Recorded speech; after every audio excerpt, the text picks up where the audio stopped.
Sir झुकाना।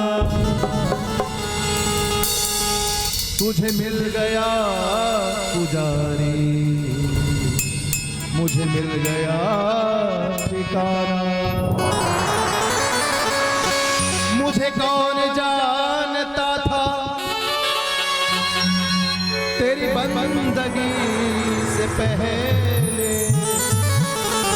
तेरे नाम ने बना दी मेरी जिंदगी फसाना।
देवादिदेव महादेव की जय हो। अब देखिए वो बेचारा बिना किसी आश्रय का उस पीपल के वृक्ष में रहता था। समय बीता माता जी, बहुत वर्ष बीत गए। यौना अवस्था आई, शैशवा अवस्था से यौना अवस्था आई। तो यौना अवस्था में जब आए तो उनके अंदर एक कृपा हुई महादेव की, एक महादेव की कृपा हुई। तो अंदर में जैसे कृपा होती है, मान लीजिए, तो कृपा होने के बाद तो मन में शांति आती है। लेकिन एक प्रश्न उसका हमेशा खटक रहा था कि मेरे माता पिता किस कारण से दूर हुए। तो महादेव से उन्होंने पूछा कि हे प्रभु, कृपा करके मुझे एक बात बता दीजिए कि मेरे माता पिता का वियोग क्यों हुआ, मेरा बिछड़न क्यों हुआ। मैं आपसे यही चाहता हूं महादेव, हर बच्चा चाहता है कि अपने माता पिता की गोद में खेले,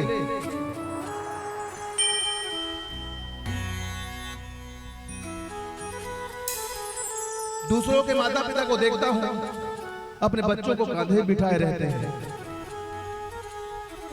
कहां जाएगा बेटा, कहां जाएगा बेटा, कहां जाएगा बेटा, इधर जाऊंगा बाबूजी, इधर जाऊंगा पापा। वो मां पकड़ रहती है, कहां क्या खाएगा रे, क्या खाएगा रे,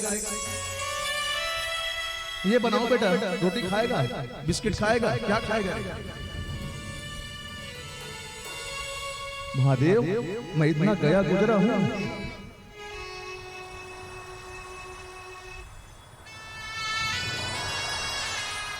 महादेव ने कहा कि बेटा तू गया गुजरा नहीं है, लेकिन मुझे एक बात समझ में नहीं आती प्रभु, मैं बालक छोटा सा, मैंने क्या अपराध किया था।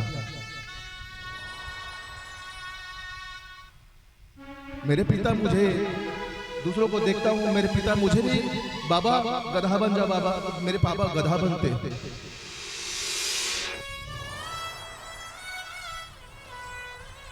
बाबूजी वो है जो गधा ही बन जाते हैं बच्चों के लिए। हाँ बेटा, घोड़ा बनते हैं, बैठ बेटा पीछे पीठ में बैठ बैठ। मेरी भी माँ होती जब मैं रोता, चुप बेटा चुप, बाबूजी दो झापड़ देते, हमारे बाबूजी दो झापड़ लगा दे तो मैं माँ के पास जाता दौड़ते हुए, तो माँ कहती चुप बेटा कोई दिक्कत नहीं, बाबूजी के पास नटखट शरारत मत किया कर, आंचल में मुझे छुपा लेती है।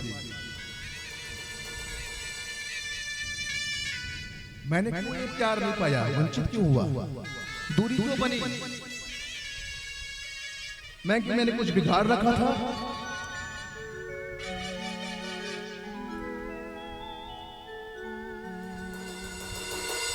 इसीलिए हर जगहों पर हम लोग कहते हैं कि सम्मान कीजिए परिवार का। हम लोग कथा को छूते हुए परिवार की ओर घुसा देते हैं। जितने भी कथावाचक गण हैं कहते हैं कि भाई कथा को सुनिए, लेकिन कथा में जो वास्तविक जो सच्चाई जो बताई जा रही है उसको भी जानिए कि वास्तव में ये पिपलाद कहना क्या चाहता है। ये तो बेचारा अभागा था, हम तो अभागे नहीं, अभी समय है, सम्मान कीजिए। उन्होंने कहा कि मैं क्या करूं, कहा तू मुझे पिता मान ले, तू मुझे पुत्र मान ले, मुझे भाई मान ले, जिसका कोई नहीं ना उसका मैं हूं, जिसका भाई नहीं तो भाई, जिसकी बहन नहीं तो बहन भी हूं मैं, अर्धनारीश्वर हूं मैं ही तो अर्धनारीश्वर रूप में आई हूं, बहन हूं मैं तुम्हारी। मेरी एक बहन है आशावरी, तुम्हारी है आज की बात, महादेव की एक बहन है आशावरी, तुम उसको बहन मान, तुम जो जिस रूप में तुम चाहोगे मैं उस रूप में तुझे दर्शन दूंगा। इसने मुझसे कहा क्या चाहिए तुझे, कहा मुझे बताना है आपको किस कारण मेरे माता पिता का वियोग हुआ, ये बताइए। उन्होंने कहा कि शायद तू तपस्या तो बहुत किया है, तपस्या के बल से कुछ अनहित ना कर दे, क्योंकि साधु एक तो बिगड़ता नहीं, और जिस दिन साधु बिगड़ गए तो फिर उसकी रक्षा कोई नहीं कर सकता साहब। संत अवज्ञा कर फल ऐसा, जरई नगर अनाथ कर। संत की अवज्ञा करने से घर बार सब नष्ट हो जाते हैं, वंश के वंश नष्ट हो जाते हैं। इसलिए साधु ब्राह्मणों से लगने में बैर नहीं करना चाहिए। हमारे भगवान ने कहा कोई बात नहीं, नहीं महाराज जी बता दो दीजिए। कहा कि शनि की कुदृष्टि पड़ी थी, शनि की कुदृष्टि पड़ी थी तो माता पिता से तुम्हारा वियोग हुआ। और जो सुना कि शनि की कुदृष्टि पड़ी थी, महादेव जी जैसे वहां से अंतर ध्यान हुए, वो पकड़े शनि देव जी महाराज को, और जो क्रोध की ज्वाला में से जलाए शनि को।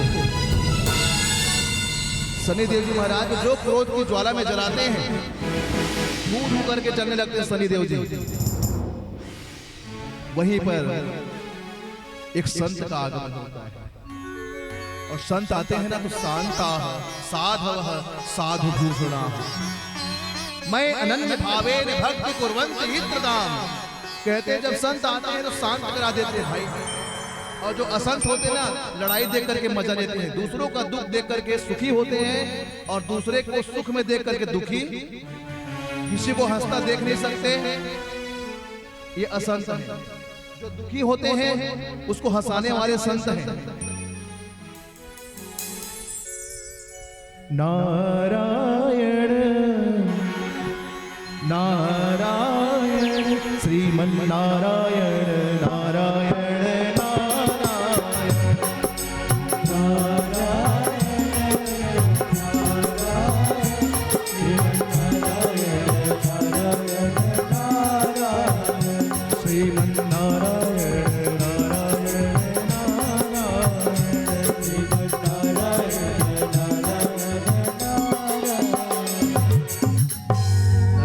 कहा कि ओ भाई, ए भाई रुक रुक रुक रुक, शांत रह। कैसे क्या करेगा, कर क्या रहा है?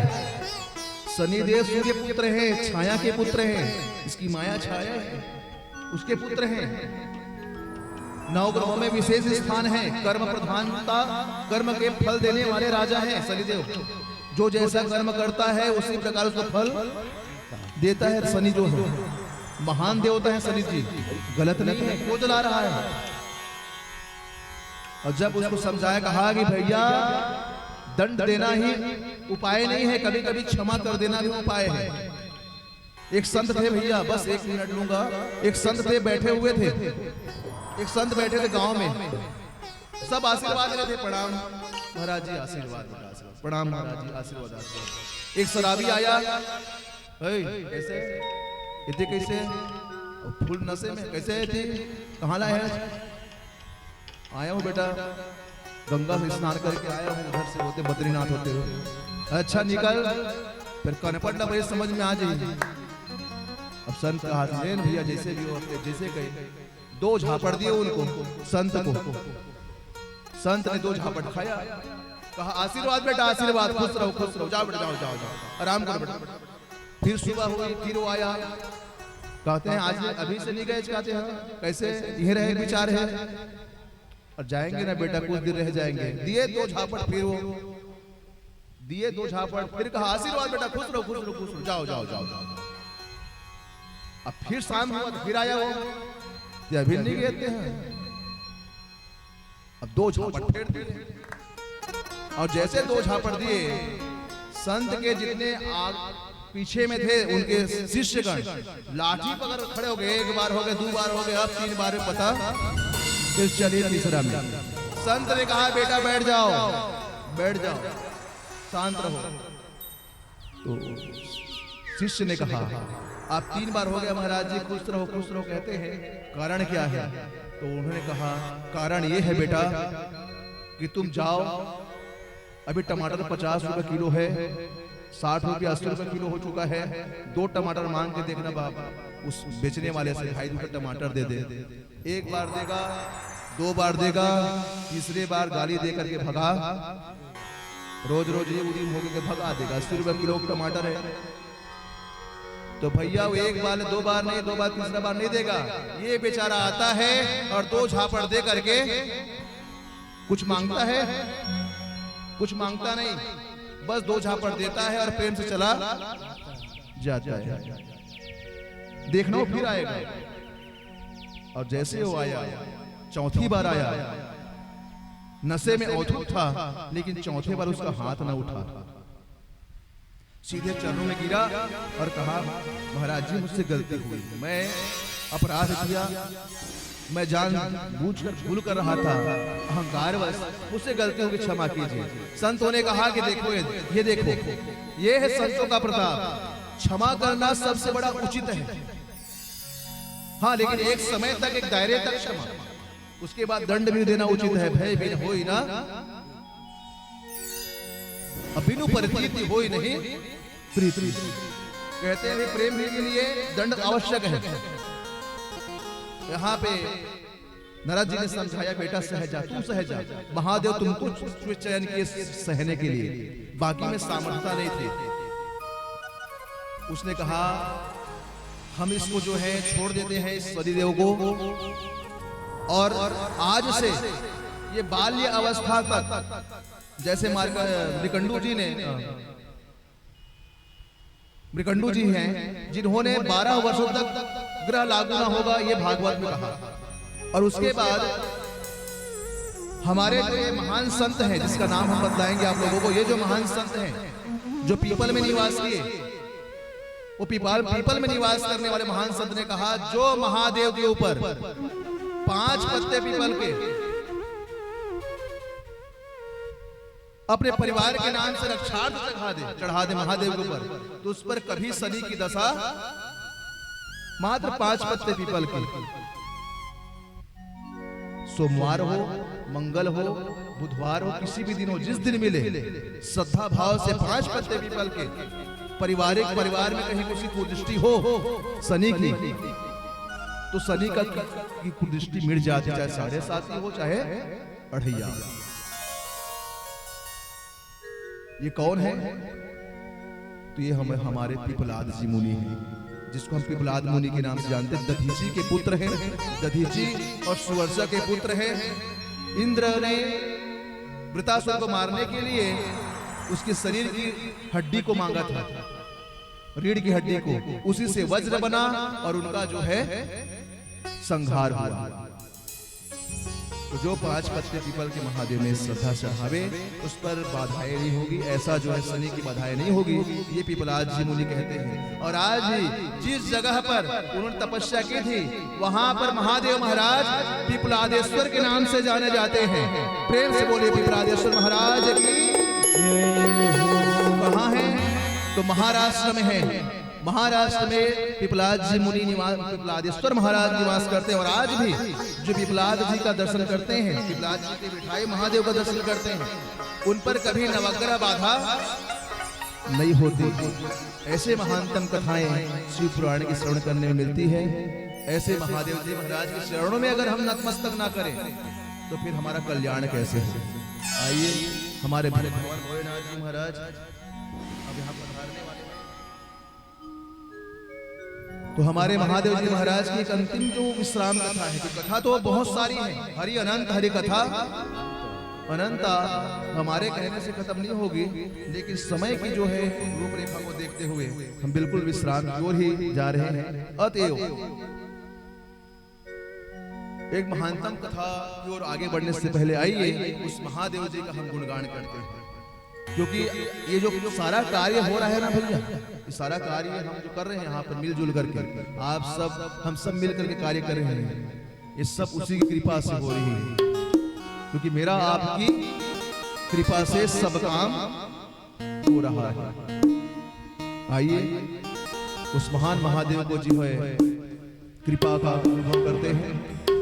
बोले शिव शंकर भोलेनाथ की जय हो। हाँ मेरा आपकी कृपा से